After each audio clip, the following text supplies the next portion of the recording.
দর্শক আসসালামু আলাইকুম। আজকে আছি আমি ঢেঁড়সের ক্ষেতে। ঢেঁড়স একটি জনপ্রিয় সবজি। ঢেঁড়স এই যে ঢেঁড়স ইংরেজি নাম লেডিস ফিঙ্গার।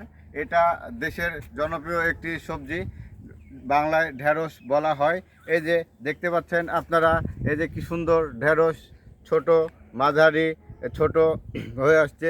এই যে ঢেঁড়সের ফুল। দর্শক আপনাদেরকে এবার দেখাবো ঢেঁড়স কত দূরত্ব ডিস্টেন্সে লাগানো হয়। এই 2 ফিট পর পর, 1 হাত 1 বিঘত পর পর লাগানো হয়। দূরত্বটা 2 ফিট আকারে বজায় রাখে এবং এদিকে 4 ইঞ্চি দূরত্ব লাগাইলে ঢেঁড়সটা আমাদের ভালো হয় এবং গাছটা তরতাজা শক্তিশালী হয়। ঢেঁড়স হচ্ছে আমাদের ভর্তা, ভাজি, এমনি তরকারি, সবজি খাওয়ার জন্য জনপ্রিয়। ঢেঁড়স ক্যান্সারের রোগ প্রতিরোধ ক্ষমতা বৃদ্ধি করে এবং অনেক পরিমাণ ক্যালসিয়াম যুক্ত প্রোটিন থাকে। ঢেঁড়স এখন কোন সময় লাগাতে হয়? ঢেঁড়স লাগাতে হয় আপনার জানুয়ারি ফেব্রুয়ারি মাসে। ঢেঁড়স উত্তোলন শুরু হয় মার্চ ও এপ্রিল মাস থেকে।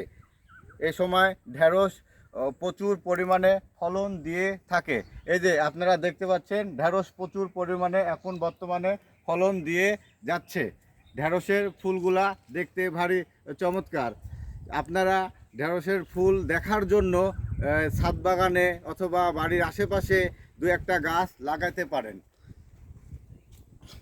তো এই ছিল আজকের মতো আমার এই যে কিষাণ বাংলাদেশের ঢেঁড়সের ক্ষেত।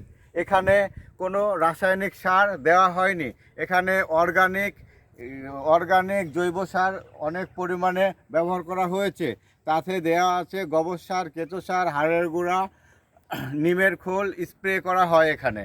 এই কারণে দেখতে অনেক তরতাজা এবং বেশ সুন্দর লাগতেছে। দর্শক আসসালামু আলাইকুম।